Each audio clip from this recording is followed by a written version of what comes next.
the topic is actually on fasting, but I'm going to take a slightly different approach. I'm not going to emphasize on the purpose of why we fast.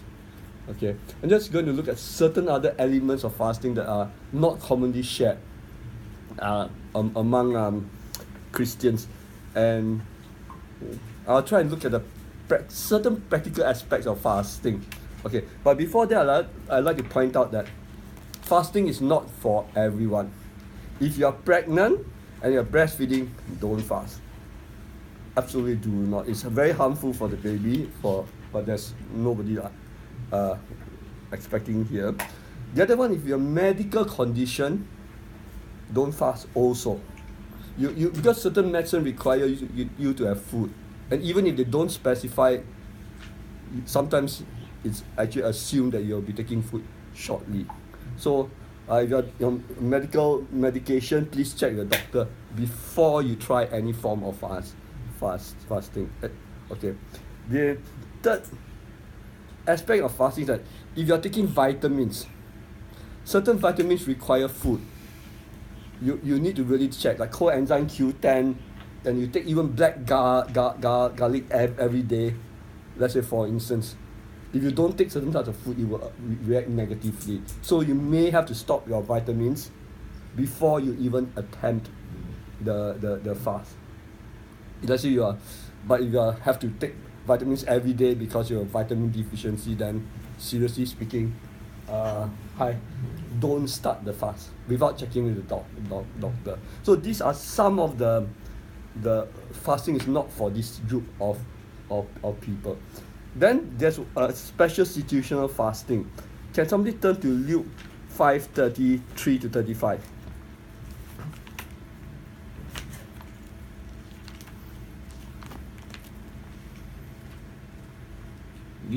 Chapter 5, verse 33 to 35. Hold on. Luke 5, 33 to 35. 33 to 35. And they said unto him, Why do the disciples of John fast often and make prayers, and likewise the disciples of the Pharisees dine, eat, and drink? And he said unto them, Can ye make the children of the bride chamber fast while the bridegroom is with them? Verse 35. But the days will come when the bridegroom shall be taken away from them, and then shall they fast in those days. Okay, I like to suggest this, that if you're attending a wedding, don't go on a fast. Because I heard of a case where this person attended a wedding and then went on a fast and then require special food like fruit juices and then had to get the bride and bridegroom because the waiter refused to serve them. Okay, please. And the whole table know about it, and even though I was not there, I heard about it, and come on, this is really on the ridiculous side. The Bible has 2 verses which actually stops you from fasting during wedding feast. Okay, don't even try that. I'm going to read another verse.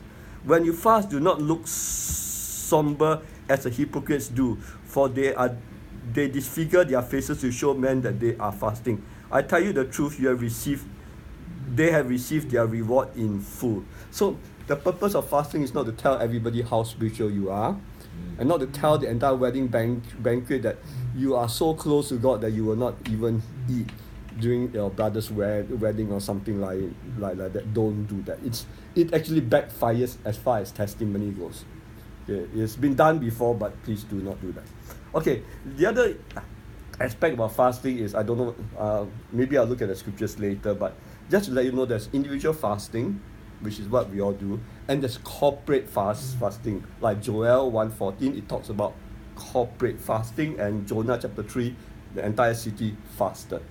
So there's corporate and there's individual fasting. So corporate fasting, you agree upon the time and so forth. Individual is, well, on your own. And fascinating enough, shall we turn to Luke chapter 2 verse 37? Luke? Chapter 2 verse 37. Who can fast?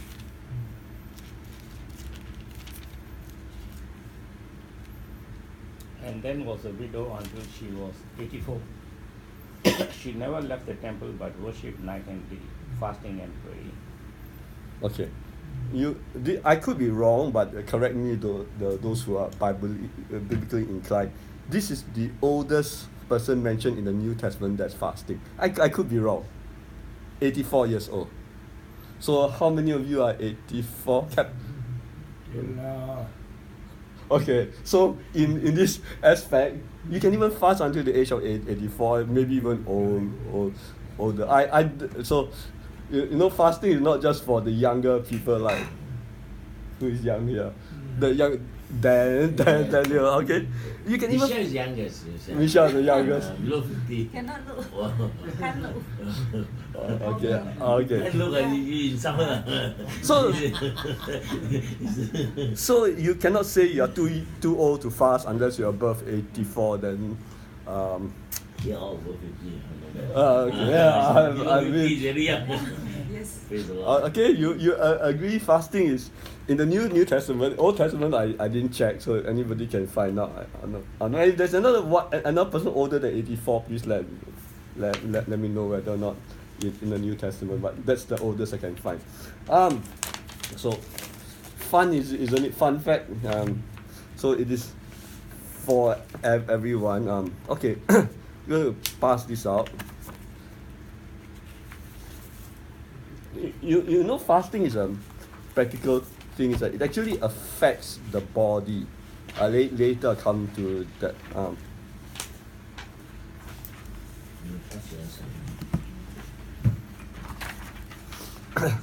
Okay. Okay, there are many references in the Bible about fasting, but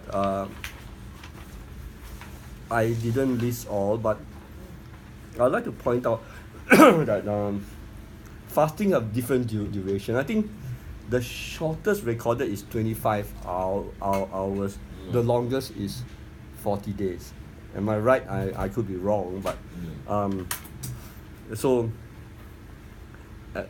what I did is I compiled the list. Some of the list of examples of fasting is not complete. I left some blanks. You can fill in if you feel like going through, and you can add more references to fasting as you go through the Bible. But shall we turn to Leviticus 23 verse 27 to 28, Day of Atonement.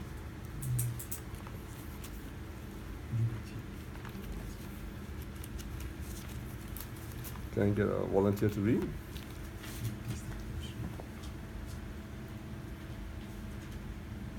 Leviticus 23:27 to 28. 28. The 10th day of this 7th month is the day of atonement. Hold a sacred assembly and deny yourself, and present a food offering to the Lord. Do not do any work on that day, because it is the day of atonement, when atonement is made for you before the Lord your God. Okay. This is a Jewish custom or Jewish celebration, or actually lack of a celebration for that. And Day of Atonement is something that we do not actually do generally as Christians, but I thought it's an interesting thought because it's a Jewish thing. Is that it's a day where you remember your sins and actually ask God for forgiveness of your sins. And that is once a year the Jews, not all Jews, but those who follow this practice actually do it. And you notice that in the Jonah chapter 3, this was done. Fasting for the sins of the city was done as well, but by the Ninevians. But this is something which I thought it's a very good practice for us to actually maybe practice the Day of Atonement for our personal life. It doesn't have to be exactly on the same day, but a day where we just tell God, we have sinned, please forgive us. And just a thought. It's actually a practice in the Old Testament time. The other one that I want to read is Matthew 4:1. Can someone read Matthew 4:1, and someone else read Daniel 1:12 to 16? 4:1. Mm-hmm. Then Jesus was led by the Spirit into the wilderness to be tempted by the devil. Oh, read one more. Read a few more words down. After fasting 40 days and 40 nights, he was hungry. The tempter came to him and said, "If you are the Son of God, tell these stones to become bread." Okay. Daniel chapter 1 Daniel chapter 1, verse 12. to 16. Please test your servants for 10 days, and let us be given vegetables to eat and water to drink. Then compare how we look with the young men to add the king's rich food, and treat your servants in accordance with what you observe. 14. So he listened to what Daniel said and tested them for 10 days. At the end of 10 days, their appearance was better, and their faces were well nourished compared to the young men and the king's rich food. Okay. Daniel is famous because it actually talks about just partial fast. And I'm one that actually quite like partial fast for certain reasons, because it does help out and shows certain weaknesses in my life. Partial fast, I remember the first time I went on partial fast was in prison fellowship, and I decided to partial fast coffee. In those days, many years ago, I used to have a 3 to 4 cup coffee limit per day. So it's a limit, meaning I don't drink less than 3 to 4 cups coffee. You can go more, and it's sort of like you go to the coffee machine, and every few minutes you just put and it's just non-stop coffee.